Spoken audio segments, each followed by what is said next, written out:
Assalamualaikum warahmatullahi wabarakatuh. Nama saya Wiki Armanda, asal dari UPBJJUT Padang. Saya akan membacakan susunan LPP atau LPM saya untuk memenuhi tugas praktek di sesi 8 mata kuliah metode dan strategi pembelajaran PAI. Rencana pembelajaran mendalam SDN 34 Kamang, Kabupaten Sijunjung. Nama penyusun Wiki Armanda, nama sekolah SDN 34 Kamang, mata pelajaran PAI, fase B kelas semester 2. Satuan pendidikan, identitas umum, satuan pendidikan SDN 34 Kamang, nama pendidik Wiki Armanda, mata pelajaran PAI, kelas 4 fase 2 fase B semester 2 atau genap, tahun ajaran 2025-2026. Jumlah jam 4 kali 35 menit. Identifikasi, dimensi, profil lulusan. 1. Beriman dan bertakwa kepada Tuhan Yang Maha Esa. 2. Kolaborasi. 3. Penerapan kritis. Yang C. Desain pembelajaran. 1. Capaian pembelajaran fikih, memahami puasa, sholat Jumat dan sholat sunnah, balik dan tanggung jawab yang menyertainya. 2.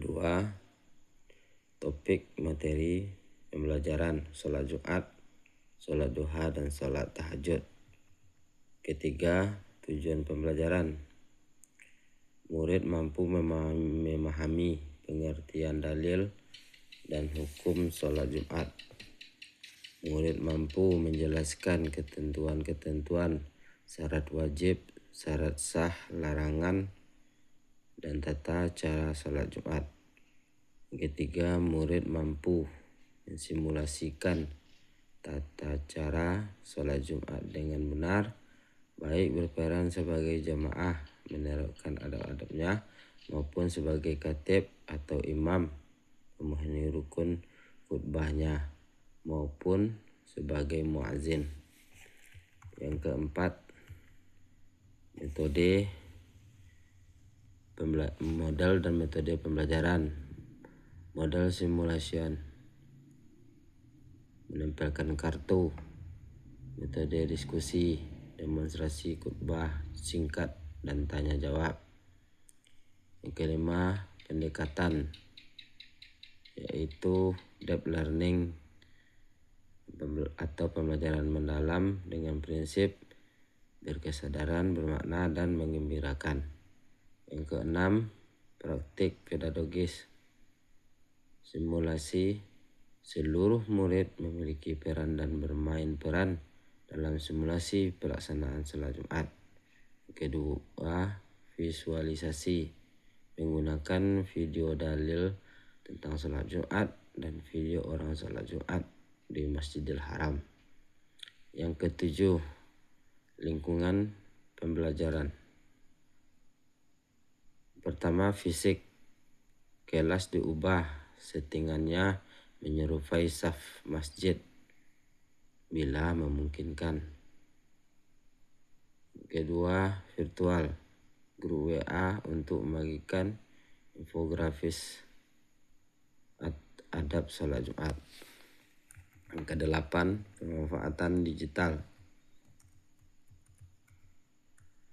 Pemanfaatan digital seperti YouTube, video adab sholat Jumat. Kesembilan, kemitraan pembelajaran. antara murid saling mengoreksi saat simulasi. Orang tua, ayah atau wali murid mengajak anak laki-laki sholat Jumat di masjid terdekat pada hari Jumat. Yang D, pengalaman belajar. 1. Kegiatan awal atau pendahuluan. Tahap pendahuluan 15 menit. Guru membuka pembelajaran dengan mengucapkan salam dan menanyakan kabar. Guru menyiapkan zikir fisik murid agar siap belajar dengan cara 1. Guru mengkondisikan kerapian tentang duduk dan kebersihan kelas. 2. Guru meminta ketua kelas untuk menyiapkan dan memimpin doa. 3. Guru mengecek kehadiran murid dengan mengambil absen. 4. Guru murid untuk menyanyikan lagu 7 kebiasaan anak Indonesia hebat. Sembari mengecek agenda sholat. Yang kelima, guru memastikan murid menyiapkan buku atau alat tulis PAI di atas meja. Yang keenam, guru mengajak murid untuk literasi, membaca, melihat berita info terbaru hari ini melalui yaitu literasi. Yang C, guru melakukan persepsi mengaitkan materi hari ini dengan pembelajaran sebelumnya. D, guru memberi motivasi murid agar semangat belajar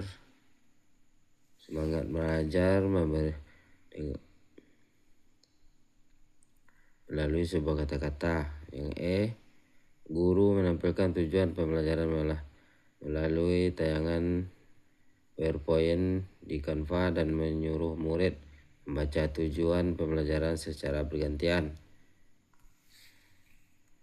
Yang ke F, guru mengajukan pertanyaan pemantik atau praksi bermakna. Mengapa laki-laki wajib berkumpul setiap hari Jumat siang? Apa bedanya dengan sholat zuhur? Yang G, guru melakukan asesmen agar dengan memutar video lantunan surah Al-Jumu'ah ayat 9. Kemudian guru memberikan 3 pertanyaan secara lisan atau critical thinking. Yang H, guru dan murid melakukan tepuk good job. Yang I, guru menyampaikan aturan atau langkah-langkah pembelajaran atau komunikasian. Kegiatan inti 1. Eksplorasi konsep.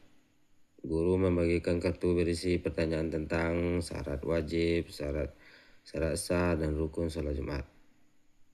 Kedua, kemudian guru memberi perintah murid agar maju menempelkan masing-masing kartu tersebut di papan tulis sesuai kelompok kartu, syarat wajib atau syarat sah dan rukun sholat Jumat.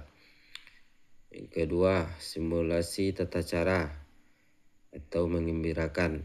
Kelas disulap menjadi masjid mini. Yang kedua, 1 murid ditunjuk sebagai muazin, 1 lagi sebagai khatib, dan 1 sebagai imam, sisanya jamaah. Yang ketiga, murid menjadi observer secara berkelompok, namanya checklist di lembar observasi apakah simulasi sholat Jumat sudah sesuai dengan ketentuan dan apakah hal-hal tersebut tidak sesuai dengan ketentuan. Yang ketiga, refleksi makna. Guru menekankan bahwa sholat Jumat adalah simbol persatuan umat Islam dan sarana menambah ilmu melalui khutbah. Yang ketiga, kegiatan penutup. Menyimpulkan pembelajaran yang meliputi syarat wajib, syarat sah dan rukun sholat Jumat, hal-hal yang tidak boleh dilakukan saat ada sholat Jumat, dan tata cara sholat Jumat. Kedua, asesmen sumatif. mengerjakan LKPD, menulis dan membaca niat sholat Jumat. Refleksi yang ketiga, refleksi dan pesan moral. Jumat adalah Sayyidul Ayam, penghulu hari. Mari muliakan dengan mandi sunnah dan pakai wangi-wangian. Menyampaikan tugas dan materi pertemuan berikutnya. Pembelajaran ditutup dengan membacakan hamdalah, doa, dan salam. Yang ke asesmen. Asesmen awal, pertanyaan pemantik, mengapa laki-laki wajib berkumpul di setiap Jumat siang? Apa bedanya dengan sholat Jumat? Memutar video lantunan surat Al-Jumu'ah ayat 9. Asesmen proses pembelajaran. Observasi murid terkait tata cara pelaksanaan sholat Jumat. Yang ketiga, asesmen akhir pembelajaran atau sumatif, mengerjakan LKPD dan kuisis hukum, yaitu 1. Hukum sholat Jumat bagi laki-laki muslim yang balik dan berakal adalah. Yang kedua, jelaskan mengapa orang yang sedang dalam perjalanan jauh atau musafir boleh tidak sholat Jumat. Yang ketiga, apa akibatnya jika kita berbicara saat sholat Jumat berlangsung, saat khutbah berlangsung, atau pahala khutbah Jumatnya sia-sia. Yang keempat, yang ke F, refleksi peserta didik dan pendidik. Refleksi peserta didik.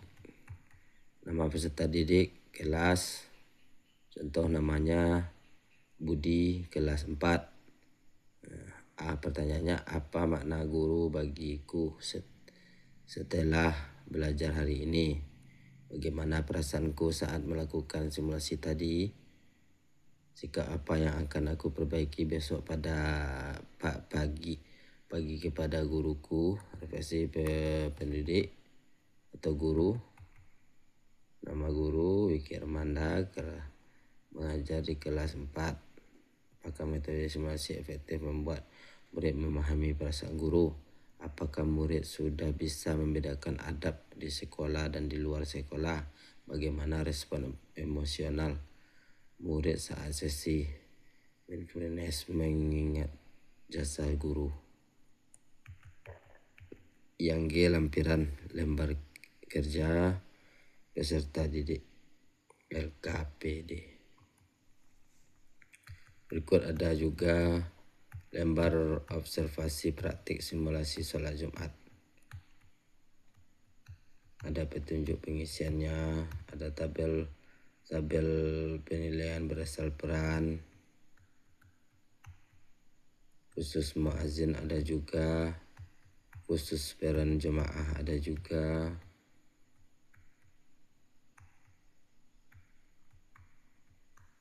Dan juga ada skornya.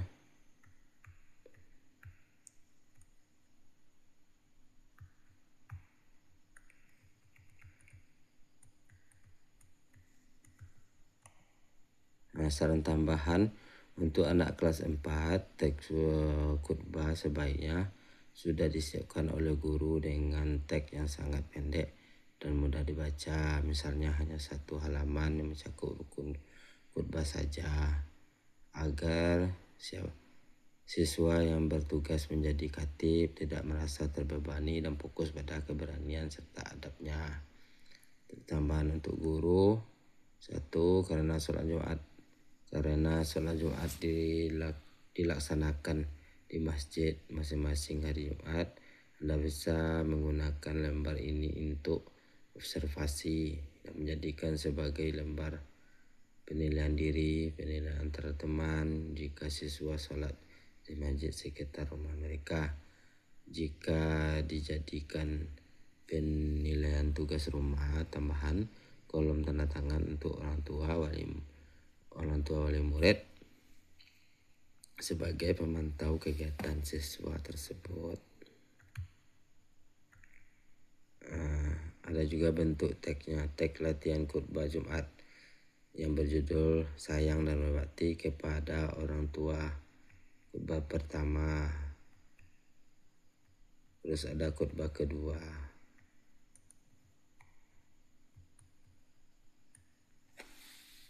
Nah, sekian dari saya untuk penyusunan RPP atau RPM disebut dalam kurikulum Merdeka.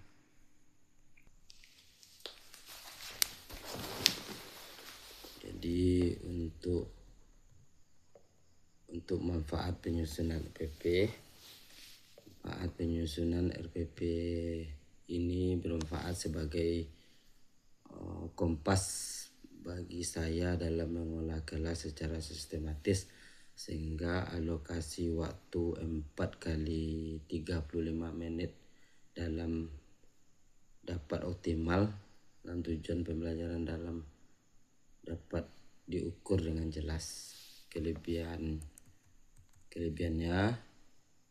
RPP yang saya susun ini terletak pada terkasih platform digital, contoh khutbah, teks khutbah Jumat, dan literasi lainnya. Dan kendala utama yang saya hadapi selama penyusunan adalah menyelaraskan langkah pembelajaran di diferensiasi agar adil bagi siswa yang lambat belajar atau maupun yang cepat belajar, karena mengingat keterbatasan waktu pengerjaan dokumen ini. Sekian dari saya. Akhir kata saya ucapkan banyak maaf. Wabillahi taufiq wal hidayah. Wassalamualaikum warahmatullahi wabarakatuh.